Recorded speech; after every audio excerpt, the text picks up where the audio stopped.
baby elephant is tied to the tether with metal chains. It doesn't know that it's helpless. The same elephant when grown up is tied to the tether with a single rope. It doesn't move even though it's much easier to break out now. You know why? It has learned helplessness.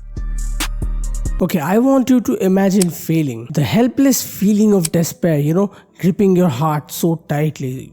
You could almost feel it. You lost. You promised to your friends, your family, and above all yourself that you would win, but you still lost. Oh, you shouldn't do that again. Is that so? See, I told you you'd never win. Don't ever try that again. Simple, playful banters like these actually could stop a genius in the making. Humans are really simple yet social creatures. And since validation from the tribe is so important, we hate losing. Imagine this, you are out hunting with the tribes and you are a caveman, okay? Imagine losing in that hunt. If you lose, you get trampled by the mammoth. So unless you want to get killed, you will have to win because losing is no choice. Basically what I want to say is, whenever you get that gut-wrenching feeling after you lose, it's not from the current times. It's not because you lost at this competition or you failed at business. No. You know where that feeling stems from? It stems from your caveman days. Your thoughts, your patterns of thinking, automatic thinking, they can't see the world around you, and so you're left with a blind mind, and this blind mind still thinks that you are in the caveman days. It still thinks that you live in caves and go out hunting with your tribe. And so that feeling that you get when you lose, what it's essentially trying to do is keep you inside the tribe and to protect you from death. Because if you don't contribute to the hunt and you lose, you die. Even if you survive, you will die because you will be banished from the tribe because you're not contributing anything. And if you die, well, you're dead. This feeling is just trying to help you, but it's just backdated. Same with the reactions which people give when you lose.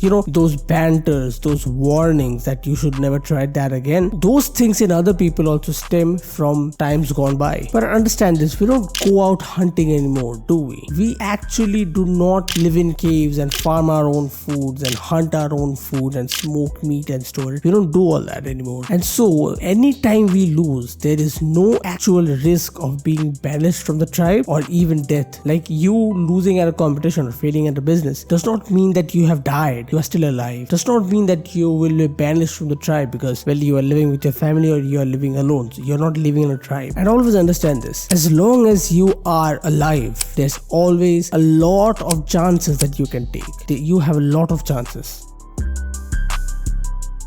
There's this great story in Hindu mythology. Lord Hanuman, right? When he was a child, he tried to eat the sun because he thought it was a mango. And being the son of a demigod, Vayu, he definitely could, and he did. Of course, it was a playful child's mischiefs, but the results were catastrophic. And so the Devas appeared and undid the situation by pulling the sun out and then cursed him with a curse, which would make him forget about his own powers. You see where I'm going with this, right? At the human level, we are not that different. One banter, one scolding, one loss could stop you from ever trying again, could make you forget about your powers. Ever quit something? Just try and remember the feeling, the situation, the sequence of events that happened which made you quit that thing. Try and remember the emotions which you felt while quitting or before quitting. When Lord Hanuman was waiting at the coastline with his Lord Ram's army and they had to cross the sea to reach Lanka, the only person who would be capable of crossing the sea was Hanuman. He was not physically incapable. He was just bound by these chains of the curse which was given to him, which made him forget about his powers. And so he said, I can't do this. Only when Jambavan, his fellow army man, told him that, well, you are the son of Vayu, and reminded him of his identity, reminded him of his powers. And guess what happened next? He could cross the sea with one leap, one jump. Most of us humans are not that different. Most of our boundaries, the foundations, they stay limited to our mental space. The chains are not physical, they're not binding our body, no. What they're doing is binding our thoughts, our beliefs. And so thinking about the mental bonds is just like trying to break apart the chains rather than trying to break open the lock. Okay, the last competition, the last marathon or whatever it is that you participated at, you lost. So what? What's physically stopping you to go out and train again, train for the next season and then enroll your name again and participate in the competition? There's nothing physically stopping you.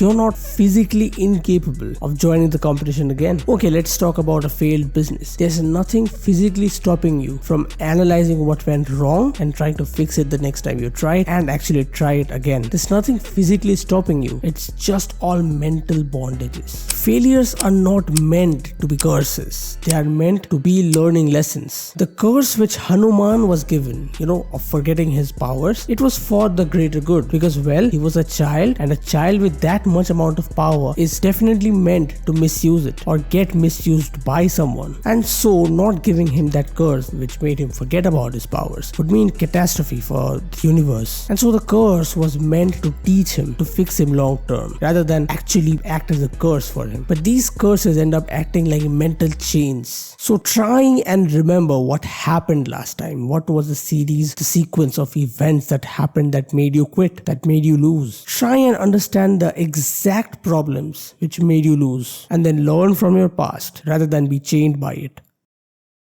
Our limits don't actually live in our bodies. We can actually physically do a lot of things, but 90% of our foundations are all in our mind. You are bound to your past. You know why? Because you look at your past as a curse, as something that happened to you, which shouldn't have happened, as a chain which binds you, rather than looking at your past as an open book for you to learn from. Ever seen that video of the ant, working on paper and a guy is drawing marker lines in front of it? The ant treats the markers line like physical lines and doesn't cross them, and actually panics when he's surrounded by a black marker line. Or that video of mosquitoes trapped in a jar for a long enough time so that when the jar's lid is opened, the mosquitoes don't even try to escape. All these examples actually talk about unseen barriers, intangible limitations which exist only in the mental space, limitations which exist in deeply rooted conditioning. And this conditioning happens mostly over your childhood as a human, but then it affects your adulthood. That's why the baby elephant needs to be chained to the tether using a metal chain until the chains are no longer just limiting his physical body but also his mental space, such that by the time when the elephant is grown up and it's actually capable of breaking apart even the metal chain, it does not try to escape because the chains are now placed in his mind rather than his body. Now, how do you get out of these chains? In the video, once the ant accidentally crossed the black marker line, then it understood that the limitation is completely non-existent. It's just a mark on the paper. And after that, no matter how many lines the guy drew in front of the ant now knew that these foundations are not real, and so it crossed them. The limitations could not stop him. So all it takes is one try, one attempt. When you cross the line and defy the foundations just once, you start kind of seeing, you kind of feel, you kind of smell these chains that are binding you to your past, to a past which doesn't even exist. The chains are no longer invisible to you. So crossing these limitations once, testing the boundaries just once, and seeing how far you can go just once is all it takes for you to escape from these chains, these mental chains of conditioning. But waiting for luck to come find you and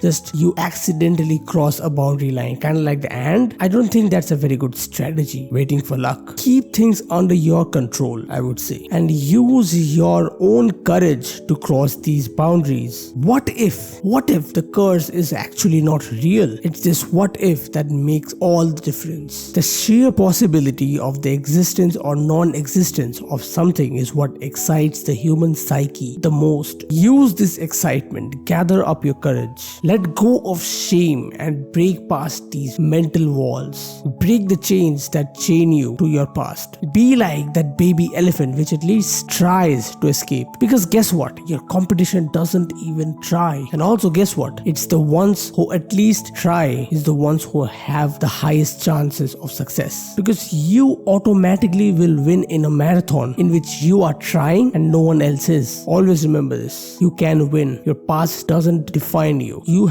could have lost once, but all it takes is one glimpse of success. It's the one time you cross the line, you cross the boundaries, you try and test yourself again, and then you see, oh well, I can do this again. I am not at my prime. My prime is still yet to come, and you can do it, period.